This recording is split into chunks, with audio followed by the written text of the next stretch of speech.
What is it that brings you joy? And if you don't have a lot that's bringing you joy right now, what used to bring you a lot of joy? Joy and happiness are what we're going to talk about today. Hi, and welcome back to Senior and Living Today. I'm Courtney Jones, the owner of Senior and Living Today, and today we are going to talk about what made you happy or what makes you happy. I think it's worth discussing. A lot of us don't spend a lot of time working on what brings us joy and happiness, and I think in this world, that's what we need more than anything, joy and happiness. So we are going to talk about having a happiness jar today. What you do with a happiness jar, what a happiness jar can bring to you and your family, what is the purpose of a happiness jar. So let's start with this happiness jar here was given to me probably, maybe 10 years ago now. I was given this happiness jar. And at the time, I'd never seen a happiness jar before, didn't know what a happiness jar was used for. And now it has brought me so much happiness using this that I think it should be shared with everyone. So the first question I always get with the happiness jar is this piece of paper inside. What does this piece of paper inside say? So I'm going to read this to you, and it says, this January, why not start the year with an empty jar and fill it with notes about good things that happened that day, that year for you? Then on New Year's Eve, empty the jar. As you can see, the jar is full of pieces of paper. Empty the jar and see what awesome stuff happened that year. What will you fill your happiness jar with this year? So I have used this happiness jar, and I have little slips of paper inside that are blank. So when something wonderful happens, I write it on one of the slips of paper. I fold the slips of paper up and I put them in the jar. Then on New Year's Eve, I dump the jar out and I read the little notes of the things that happened during the year. And then at the end of the year, once I get them all open, I put a paper clip on them and I set them aside because I don't want to forget those things, but I want to start filling the jar with the new ideas for the new year, the new things that have happened. So this is just a regular jar. Anyone can do this. That's what I love. It's a regular mason jar, but you can use any kind of jar. You can create a paper like this that says what you're putting in the jar, and you can decorate it, and it just needs to have a lid for it. And I think it's a wonderful idea to have the happiness jar.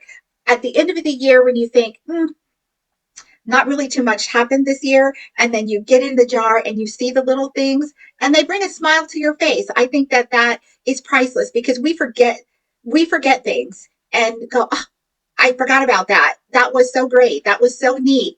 I'm glad I wrote that down. We have a tendency to put the good things that happen in the back of our mind, and it's wonderful to have a way to bring them forward. I think a happiness jar is just a great gift idea for yourself, those you work with, anyone you know, and it's easy to put together. It's not expensive to do. You can use any kind of scrap paper. Um, there's no reason everyone shouldn't have one. So I think when we're younger and we have a lot going on, a happiness jar every year, dumping it out is a good space of time. But I think the kinds of things you would put in it are you would put, any accomplishments. Did you get a new job? What things, bring you a smile? Did you get a new pet? Did you get a new job? Did you go to a concert you were always wanting to go to? Did you take a vacation to somewhere that you just thought you'd never go and you got to go? That kind of thing should go in your happiness jar. So when you pull that slip of paper out and say, that trip to Greece, that's just going to just make your mind go crazy. It's going to bring a smile to your face. You're going to think of all the things you did, and just that those words on that slip of paper, vacation to Greece, is going to bring so much to your mind just by seeing those little words on a piece of paper. So I think it's very important that we write those things down and we can go back and reflect over them and kind of relive that joy again. Did you uh, get some sort of certificate through your job? Did you get a certification? Did you get a license? Did you get a promotion? All those things should go in there. Did you get a pay raise you didn't think you were going to get? All those things are important. Finishing a class, graduating from something. What things are you forgetting that should be written on a piece of paper? And later you can go, wow, I did that. I did that. Those kinds of things should go in the happiness jar. Now, if you are a little older and you feel like I'm not doing that much, I'm not sure what I would put in that jar. I have an idea for older adults or people that aren't leaving the house that much, don't have that much going on. What I'm suggesting is, or people who have issues with their memory.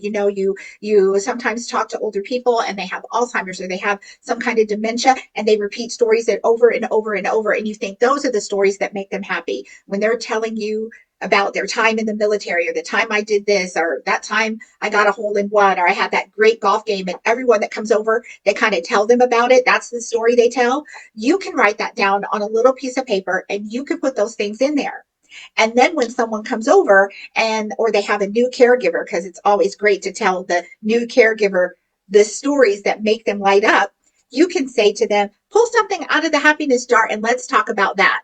And they can pull something out of the jar and it will be that time I had that great golf game, and they will you will suggest that to them off the slip of paper and they will go on and on about the golf game. What other things do they remember about their youth that made them happy that you can put in the jar and someone can pull it out later and they can reflect on that? This happiness jar, in that case, serves more than just them. It serves you as well. It gives them something to talk about, something to have them reflect on that makes them light up. What a wonderful thing. So I think you can put topics in there, they can put topics in there, other people can, and it is really great for everyone involved to be able to pull a little bit of happiness out of the jar. The happiness jar is not used enough, and I think it should be. We should all be doing what brings us joy. And if you are feeling like at the time you're not real happy about anything, there's not a lot bringing you joy, you can go to your resource and you can find something that has brought you joy and happiness. And I think we all deserve that treat. So I encourage you, if you don't have a happiness jar, to make one. If you're a caregiver, make a happiness jar for those that you are caring for. I think it's an excellent idea. Everyone should have one. So think about it and share it with others. Thank you for spending some time with me today. Let me know if you already have a happiness jar. Comment down below. Submit a picture to me of your happiness jar. I would love to see them. It's a great activity at a care facility or at home. Everyone should have one. So share your happiness jar, share your super seniors with me. All of you prepare yourself by getting the Living Legacy Planner. It's available right now on Amazon. I think everyone should have one. And I look forward to seeing you next time right here on Senior and Living Today. Take care. Bye.